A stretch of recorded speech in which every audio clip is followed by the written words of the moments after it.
The ritual began the September my brother turned 16. I remember standing at the living room window, 13 years old and nose pressed against the cool glass, watching as my father proudly polished the gleaming red Honda Civic in our driveway. It was brand new, smelling of that distinctive new car scent that would become the fragrance of my brother's adolescence. The metallic paint sparkled under the autumn sun, and the chrome details gleamed like promises I would never receive. Every young man needs reliable transportation, my father declared at dinner that night, handing the keys to my beaming brother. It's about safety and responsibility. You can't have him breaking down on the side of the road. My mother nodded enthusiastically, her eyes shining with pride. And it's such a handsome car. It suits him perfectly. I watched the key exchange with wide-eyed anticipation, already dreaming of the day it would be my turn. In my mind, I pictured a similar scene 3 years hence, my father handing me keys to a modest but new vehicle, my mother embracing me with similar pride. Little did I know then that the rules would be fundamentally different for me. That the ceremony of automotive celebration was reserved for one child only. 3 years later, when I nervously approached my 16th birthday, the conversation went differently. We were sitting at the same dinner table, but the atmosphere lacked the celebratory buzz of my brother's milestone. About a car for you, my mother began, her tone practical and devoid of excitement. We've been talking, and we think it's better if you learn the value of what you have. My father nodded solemnly, wiping his mouth with a napkin. Your grandmother's old Toyota is sitting in the garage. It's a solid car. We'll have it serviced, and it should be perfectly fine for you. No sense in wasting money on something new when there's a perfectly good vehicle right here. Fine became the word that would define my automotive life for the next decade. The Toyota Corolla was 15 years old. Beige in that particular shade that suggested decades of disappointment. With velour seats worn shiny in patches and an AM/FM radio that only seemed to pick up conservative talk radio stations. When I turned the key for the first time, the engine coughed to life with a sound that seemed to sigh with resignation. The smell inside was a peculiar blend of my grandmother's perfume and something vaguely medicinal. Meanwhile, my brother's automotive journey continued its privileged path. At 18, he received a sporty Volkswagen GTI, a reward for his excellent grades, though I had maintained a higher GPA. At 21, a sleek BMW 3 Series appeared in the driveway, a college graduation present. Each year, like clockwork, my parents found a reason to upgrade his vehicle while mine continued its slow descent into automotive mediocrity. The justifications were creative, if not consistent. Your brother needs something presentable for job interviews. That old car of yours has character. We're teaching you independence. Your brother has a longer commute. He needs something safe for dating. You're so practical and frugal, you don't need anything fancy. The truth was simpler and more painful. My success was expected, while his was celebrated. My achievements were met with quiet nods, his with grand gestures and financial rewards. I made the honor roll, he got a new sound system. I won a science fair, he got leather seats. The pattern was set in stone, polished yearly with another set of keys for him. Another year of fine for me. The physical cars themselves became symbols of our differing status in the family hierarchy. His vehicles were always pristine, washed weekly, smelling of new interior and possibility. Mine developed quirks, a passenger door that only opened from the outside, a heating system that only worked on the highest setting, A mysterious rattle that seemed to move around the car at will. A check engine light that became a permanent fixture on my dashboard, glowing like the eternal flame of my second-class citizenship.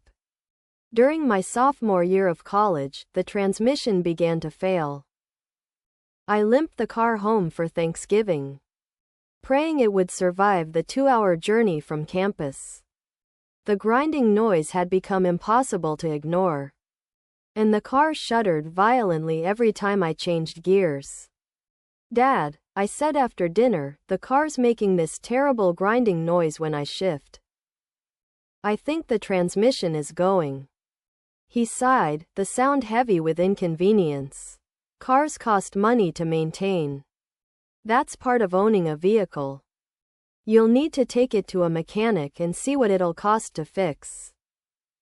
The following week, my brother mentioned casually that his BMW needed new tires. My father wrote a check without hesitation. "Can't have you driving on bald tires," he said cheerfully. "That's a safety issue." The disparity became impossible to ignore during family gatherings. While my brother held court about his latest promotion or vacation, I'd sit silently, my keys to the deteriorating Corolla feeling like a weight in my pocket. My parents listened to him with rapt attention, while my accomplishments, making Dean's List, landing a competitive internship, receiving academic awards, were met with polite but distracted acknowledgement.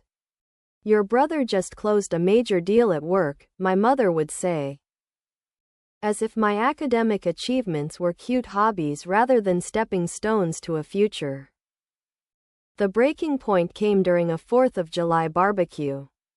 My brother pulled up in his latest acquisition, a massive SUV that cost more than my first year's tuition. My father clapped him on the back, beaming with pride. "Look at that. Now that's a vehicle. Your mother and I are so proud of the man you've become." I stood by my 13-year-old car, its paint faded and a new dent in the rear bumper from where I'd misjudged a parking space. My mother noticed me looking and came over, putting a comforting arm around my shoulder. "Don't worry, honey," she said. "Your little car is so practical. It's perfect for you." That night, I lay awake, the accumulated slights of years playing through my mind. The practical cars. The sensible choices. The constant message that I was worth less, deserved less, should expect less. And in the darkness, something shifted. The resentment I'd carried for years transformed into something more useful, cold, hard determination. They thought my car was fine. They thought I was practical. They had no idea what was coming. After college, I took a job at a tech startup. The salary was modest, but the potential was enormous. I continued driving the Corolla until it literally shuddered to its final stop outside my apartment building. The repair estimate exceeded the car's value, and even my practical parents had to admit it was time for a replacement. Their solution was another used car, a 7-year-old compact with 90,000 miles and its own collection of issues. The paint was peeling around the wheel wells, and the interior smelled faintly of cigarettes, but my father pronounced it a good, reliable vehicle as he handed me the keys. "This should last you another 5 years at least," he said. No sense throwing money away on depreciation. Meanwhile, my brother was on his 5th new car, a luxury sedan with all the bells and whistles. My parents had co-signed the loan, something they'd never offered to do for me. But this time, something had fundamentally shifted in me. The quiet acceptance I'd cultivated for years had evaporated, replaced by a burning determination to rewrite the narrative they'd created for me.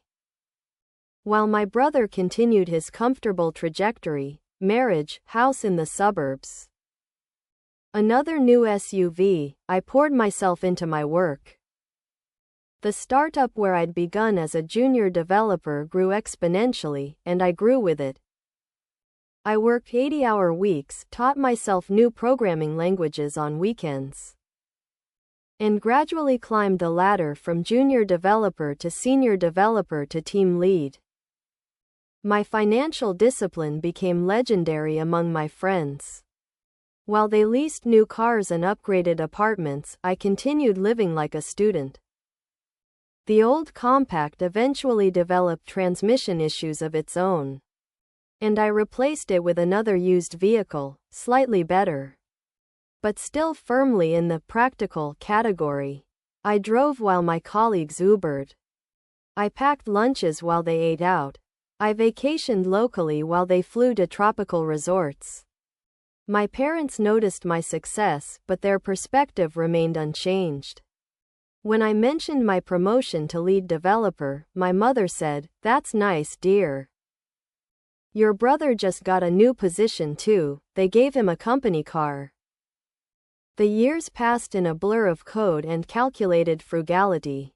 The startup went public. My stock options, which I'd accumulated through years of underpaid labor and relentless dedication, became worth a life-changing amount of money. I paid off my student loans in one lump sum, bought a modest but comfortable condo, and continued my frugal habits, not out of necessity but out of principle. Every dollar I didn't spend was a brick in the foundation of my future freedom. The turning point came during a family dinner at my brother's McMansion. He'd just taken delivery of his latest SUV, a massive luxury vehicle that cost more than my first house. "Another new car?" I asked, keeping my tone light. My brother shrugged. "The lease was up. Dad came with me to negotiate, saved me a fortune." My father beamed with pride. "You have to know how to work the system. Got them to throw in the extended warranty and all weather mats." I looked at my mother, expecting some acknowledgement of the irony. Instead, she said, "Your little car is still running, isn't it? It's so sensible of you to be practical. Not everyone needs the latest model." That night, I lay awake in my beautifully appointed but modest condo, the accumulated slights of 15 years playing through my mind like a tragicomedy. The practical cars, the sensible choices, the constant message that I was worth less, deserved less, should expect less. The memory of every breakdown, every embarrassing moment when I had to explain my beater car to dates or colleagues, every time I'd been stranded somewhere because my perfectly fine car had failed me yet again. And I made a decision. The next morning, I didn't go to work. Instead, I went to the Porsche dealership. The dealership was everything I expected: gleaming floors, attentive staff, and rows of beautiful machines that represented everything my family had told me I shouldn't want. A salesman approached me, his eyes briefly flicking over my practical, inexpensive clothing. "Can I help you?" he asked, his tone suggesting he didn't believe I belonged there. "I'd like to see the 911 Carrera," I said, my voice steady. His eyebrows rose slightly. "The 911 starts at—" "I'm aware of the price," I interrupted smoothly. "I'd like the gentian blue metallic with the full leather interior and the sport chrono package." The change in his demeanor was immediate. He recognized someone who knew what they wanted, and could afford it. As I sat in the driver's seat, the smell of high-quality leather enveloping me, the perfect weight of the steering wheel in my hands, I felt something I hadn't experienced in years: the thrill of possibility. The joy of wanting something beautiful and simply taking it.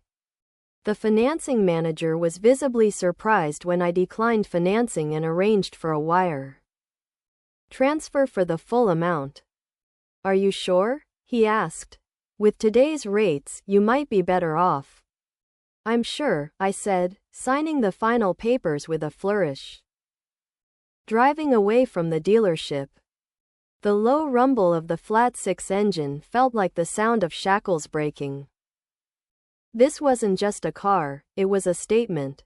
A declaration of independence. A middle finger to years of being told what was good enough for me. I waited for the perfect moment, the next family Sunday dinner. I arrived fashionably late, the Porsche's engine note announcing my arrival before I even turned into my parents' driveway. Through the window, I saw the curtain twitch. Then another face appeared. By the time I reached the door, my entire family was gathered in the entryway. What was that? My brother asked, peering out. There's a Porsche out there. My father joined him at the window. Must be one of the neighbors. The Johnson's boy just got a promotion at the law firm. It's mine, I said quietly. The silence was absolute. 4 faces turned to me. Identical expressions of confusion and disbelief.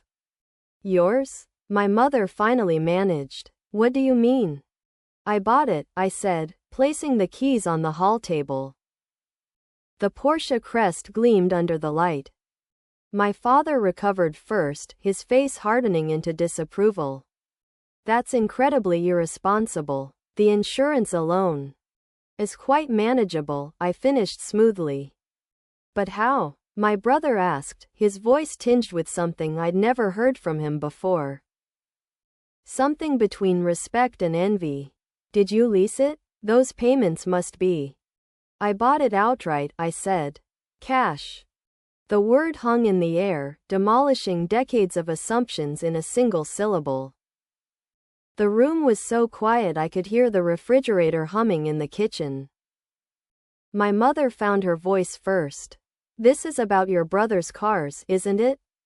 This is some kind of statement. I smiled, a genuine, unburdened smile. No, Mom, that's what you've never understood. This isn't about him. It was never about him. This is about me finally understanding that I get to decide what I'm worth.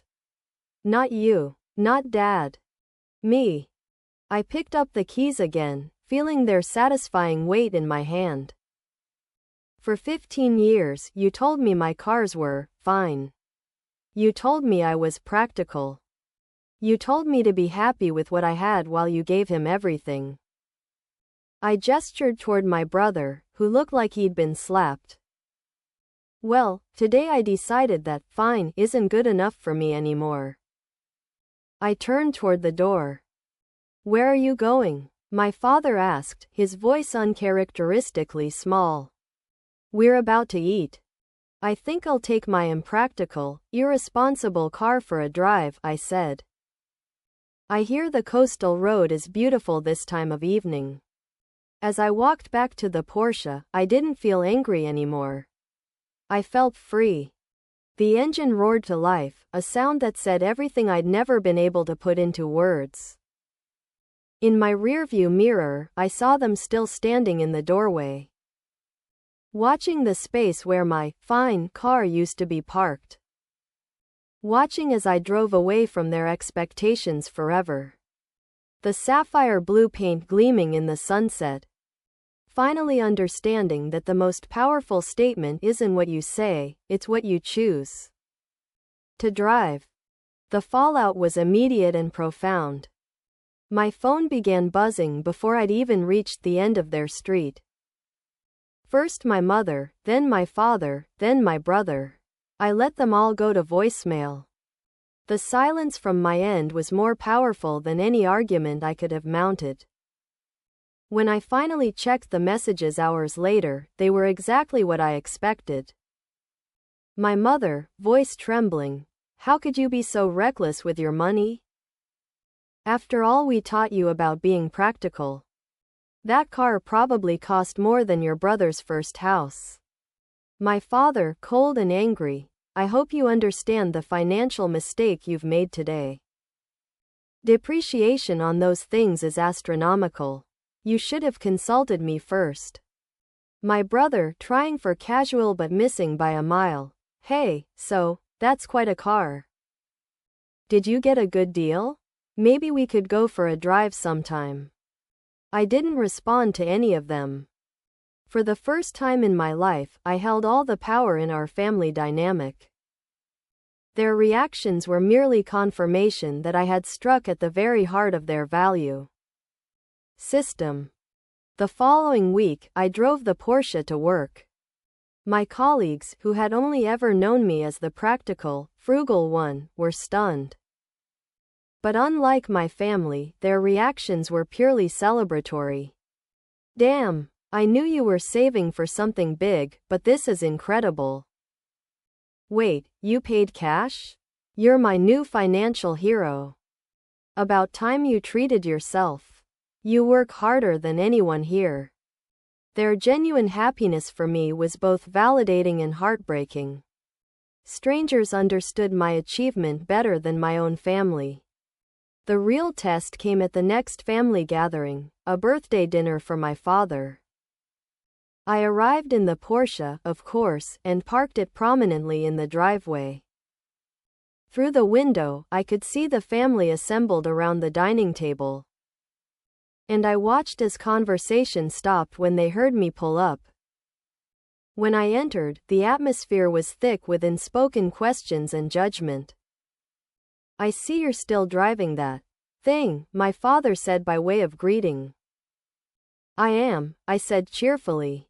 It brings me joy every single day. My mother looked pained. We're just worried about you, honey.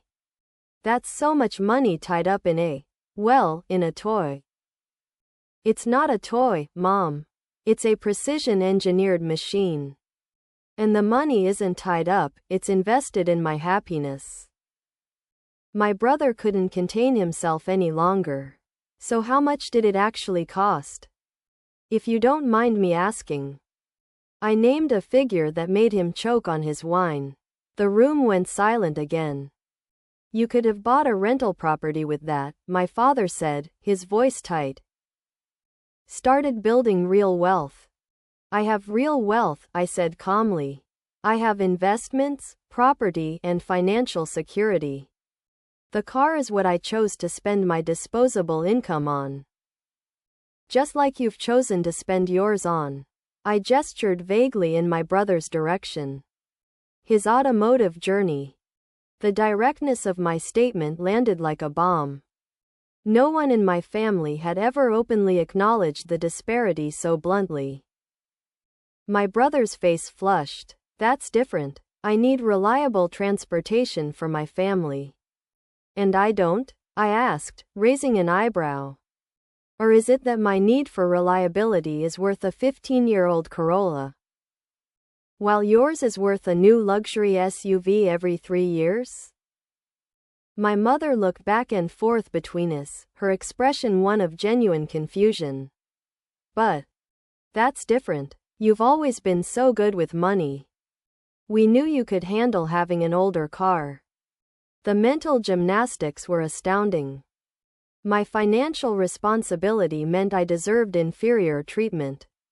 My brother's financial carelessness meant he needed to be protected from consequences. I am good with money, I agreed.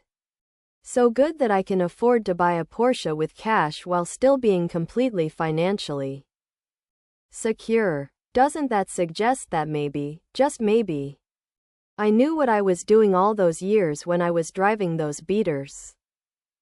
That I was making smart choices rather than just being practical, because I had to be.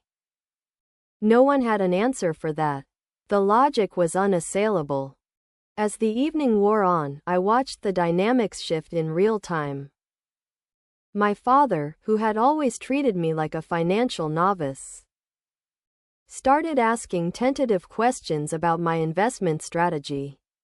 My brother, who had always condescended to me about business, seemed to realize for the first time that my tech career might actually be more lucrative than his middle management position. My mother kept looking at me as if seeing me for the first time, not as her practical, dependable daughter, but as a successful woman who had quietly built an impressive life.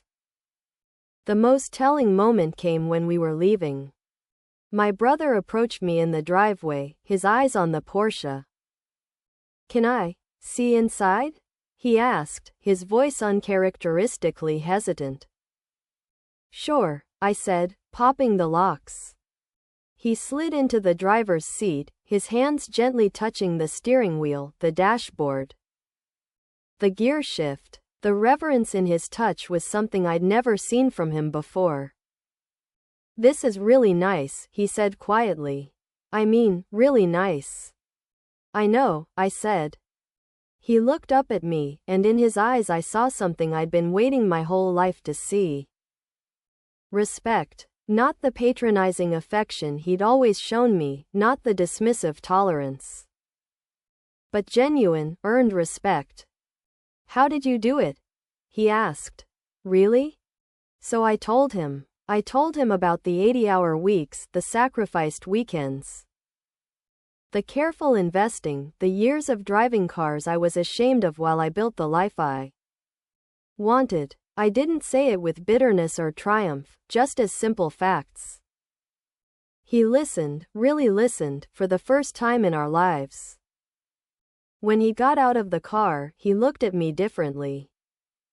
The dynamic between us had permanently shifted.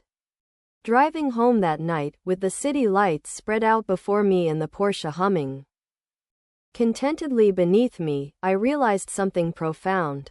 The car hadn't been the point. The point was what it represented, my refusal to accept their limited vision for my life. My rejection of the role they had assigned me. They had spent years telling me what was fine for me. But I was the one who had finally decided what fine was. And it looked an awful lot like sapphire blue metallic paint glowing under the moonlight. Felt like butter-soft leather seats. And sounded like freedom roaring to life with the turn of a key. In the months that followed, the Porsche became more than just a car. It became a symbol of my emancipation from family expectations. The initial shockwaves gradually settled into a new, more honest family dynamic. My parents stopped making comments about the car's impracticality. Instead, my father began asking me for financial advice. The first time it happened, I was so surprised I nearly dropped my phone. "What do you think about this market volatility?" he asked during one of our weekly calls. "Your mother and I are getting nervous about our retirement accounts." For my entire life, he had been the financial expert, doling out unsolicited advice while dismissing my choices. Now, he was seeking my opinion. It was a staggering role reversal. "I think it's a good time to stay the course," I said, keeping my voice neutral. "Unless you're close to retirement. In which case you might want to shift to more conservative investments." There was a pause on the other end. "We're 5 years out. Maybe we should talk more about this. You seem to have a good head for these things." The understatement was almost comical. I had a better head for these things than he did, and we both knew it now. My relationship with my brother evolved even more dramatically. The condescending pity was gone, replaced by something approaching equality. He started calling me not just for family updates, but to talk about his career, his investments, even his marriage. "I never realized how much you'd built for yourself," he admitted during one conversation. "I guess I always bought into mom and dad's narrative that you were the struggling creative type." "I was never struggling," I corrected gently. "I was building. There's a difference." The most profound change, however, was in my relationship with my mother. She had been the primary architect of the practical daughter narrative, and she struggled the most with its demolition. We were having coffee one afternoon when she finally broached the subject directly. "I've been doing a lot of thinking," she began, stirring her latte unnecessarily. About the cars. About everything. I waited, saying nothing. I think we might have been unfair to you. The words seemed to cost her something. Your father and I, we worried about you so much. You were always so independent, so determined to do things your own way. We thought if we gave you too much, you'd never learn to stand on your own 2 feet. And brother? I asked, my voice calm. She sighed, a deep, weary sound. He was different, more fragile, somehow. We thought he needed more support. But looking back, I see that we were probably holding him back while we were making things harder for you than they needed to be. It wasn't a full apology, but it was acknowledgement. For my mother, that was monumental. The Porsche, she continued, it shocked us. Not just the car, but what it represented. That you had built this whole successful life right under our noses and we never saw it. We were so busy worrying about you that we never noticed you didn't need our worry. I needed your belief, I said softly. Not your worry. She reached across the table and took my hand. I believe in you now. I'm sorry it took a sports car to make me see what was right in front of me all along. The healing wasn't instantaneous, but it began that day. Slowly, gradually, our family found a new equilibrium, one based on present reality rather than outdated narratives. About a year after I bought the Porsche, my brother's lease was up on his latest luxury SUV. He called me before he called our parents. I'm thinking about buying something sensible, he said. Maybe keeping it for a while. What do you think? I laughed. Since when do you ask me for car advice? Since I realized you're the only one in this family who actually knows how to manage money. He said, and I could hear the smile in his voice. We talked about depreciation, about total cost of ownership. About the difference between looking successful and being successful. It was the kind of conversation our father should have had with him years ago, but never did. In the end, he bought a nice but sensible sedan and planned to keep it for at least 5 years. When he told our parents, their reaction was telling. Are you sure that's enough car for you? Our mother asked, concern in her voice. It's plenty, he said firmly. It's time I started making smarter choices. Our father looked back and forth between us, a strange expression on his face. I realized he was seeing the new dynamic. The alliance that had formed between his children, an alliance based on mutual respect rather than parental manipulation. Later that evening, he pulled me aside. You've been good for him, he said, his voice low. He listens to you in a way he never listened to me. Maybe because I don't tell him what to do, I said. I just share what I've learned. He nodded slowly. We made mistakes with both of you. Too hard on one, too easy on the other. Parents, we're just figuring it out as we go along. It was the closest I would ever get to a full apology from him, and I found it was enough. The Porsche started it all, but it wasn't the car itself that changed everything. It was what the car represented, my refusal to stay in the box they had built for me.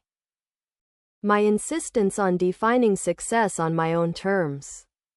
My courage to want something beautiful and go out and get it. Regardless of what anyone thought I should want or deserve. I still drive the Porsche. It still brings me joy every day. But the greater joy has been watching my family see me, really see me, for the first time. Not as the practical daughter, not as the struggling artist. Not as the one who could make do with less, but as a capable, successful woman who built an extraordinary life through hard work and smart choices. They thought my revenge would be rubbing my wealth in their faces. But the real victory was much quieter, much deeper. The real victory was in the changed dynamics, the earned respect, the honest conversations. The real victory was my brother calling me for advice. My father seeking my financial opinion. My mother finally seeing the woman I had become rather than the girl she thought I was. The little sister they thought was fine with hand-me-downs and clunkers had finally shown them what she was truly made of. And in doing so, she hadn't just bought a car, she had bought her freedom, her voice, and her place at the family table. The Porsche was the key that unlocked the door, but I was the one who walked through it. And I would never, ever go back to being fine again.